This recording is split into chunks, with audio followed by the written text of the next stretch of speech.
বিধানসভা নির্বাচন এগিয়ে আসছে আর তার সঙ্গে সঙ্গে একটি প্রশ্ন উঠতে শুরু করেছে, কোন বিষয় নিয়ে রাজনীতি হলে বাংলার মানুষের সব থেকে বেশি ভালো হয়। আমরা দেখেছি বিভিন্ন রাজনৈতিক দল ধর্ম নিয়ে রাজনীতির দিকে এগোচ্ছে, আর তখনই সাধারণ মানুষের মধ্যেও প্রশ্নটা উঠছে, ধর্ম নিয়ে রাজনীতি হলে কি সাধারণ মানুষের আদৌ উপকার হবে। এই বিষয় নিয়ে দুর্জয় বাংলা তরফ থেকে আমরা কথা বলেছি সাধারণ মানুষের সঙ্গে। তারা ঠিক কি বলেছেন দেখাবো আপনাদের। হিন্দু মুসলিমের রাজনীতি হলে সাধারণ মানুষের উপকার হবে না ক্ষতি হবে? ব্যাপক ক্ষতি, ব্যাপক ক্ষতি। তার কারণ এই বাংলা হচ্ছে সম্প্রীতির বাংলা, রবীন্দ্রনাথের বাংলা, কাজী নজরুলের বাংলা। এই বাংলায় কখনো সাম্প্রদায়িক বিষ ছড়িয়ে মানুষের উপকার হয় না। এই বাংলা সম্প্রীতির বাংলা। হিন্দু থাকবে, মুসলমান থাকবে, শিখ খ্রিস্টান সবাই থাকবে। আমরা সবাই মিলেই এই বাংলার উন্নয়ন করব। বাংলায় মানে হিন্দু মুসলমান নিয়ে কোনোদিন রাজনীতি হয়নি, আর করাও যাবে না। ধর্ম নিয়ে রাজনীতি হলে মানুষের উপকার হবে না? উপকার হবে না। হবে না কেন সেটা মনে হয় আপনার? ধর্ম ধর্ম সবারই আছে, হিন্দুরও আছে মুসলমানেরও আছে, যাদের ধর্ম তাদের কাছে থাক। হিন্দু মুসলিম মিলে আমরা যেটা মিল করে রয়েছি সেটা মিল করেই থাকবো, এতে আবার অসুবিধা কিসের? আমাদের হিন্দু মুসলিমের কোনো ব্যাপার না, আমরা মমতা ব্যানার্জির লোক, আমরা মমতা ব্যানার্জি যা বলবেন আমরা তাই করবো। মমতা ব্যানার্জি হিন্দু মুসলিম করেন কি করেন না?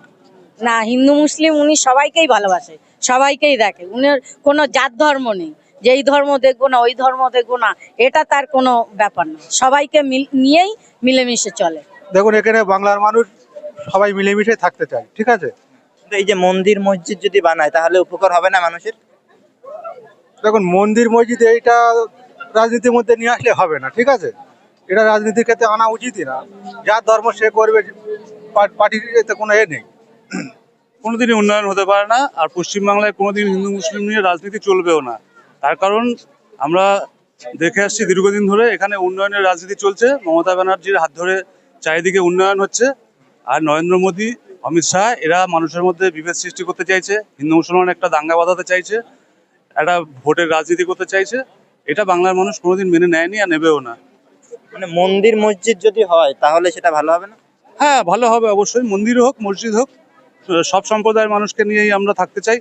আমরা যেভাবে একই পাড়ার মধ্যে দেখা যাচ্ছে আমরা হিন্দুরাও আছি, মুসলমান আছি, আমাদের কোনো সমস্যা নেই। সমস্যা হচ্ছে বিজেপির নেতৃত্বদের, তারা আমাদের মধ্যে ভেদাভেদ একটা সৃষ্টি করতে চাইছে, একটা ঝামেলা অশান্তি বাড়াতে চাইছে। আমাদের কোনো অশান্তি নেই। আমরা দীর্ঘদিন ধরে আমাদের পূর্বপুরুষরাও একসঙ্গে, হিন্দু মুসলমান একই পাড়ায় আমরা একসঙ্গে পড়াশোনা করে বড় হয়েছি, আমাদের মধ্যে কোনো প্রবলেমই নেই।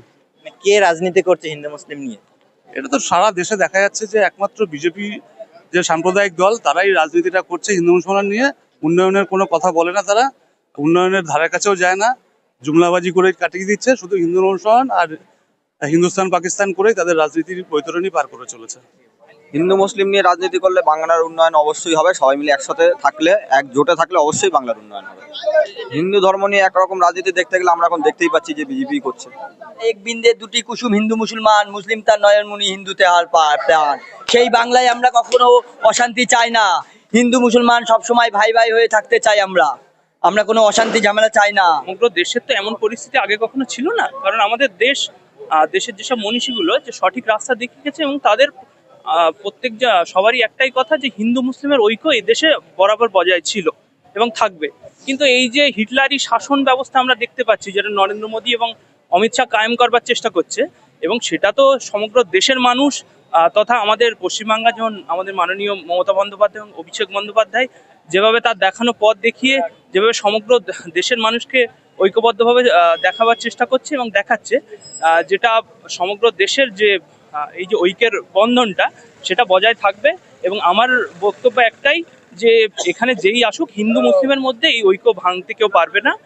এবং আমাদের পশ্চিমবাংলাতে আমাদের দিদি আছেনই, হাজার চেষ্টা করলে এখানে মমতা বন্দ্যোপাধ্যায়, এখানে অমিত শাহ, নরেন্দ্র মোদী হাজার চেষ্টা করলে এখানে কিছু করতে পারবে। এই ভিডিওটি আপনাদের কেমন লাগলো অবশ্যই কমেন্ট করে জানাবেন, এবং আমাদের দুর্জয় বাংলা চ্যানেলটি সাবস্ক্রাইব করবেন, আমাদের সঙ্গে থাকবেন। ভিডিওটি ভালো লাগলে অবশ্যই শেয়ার করবেন।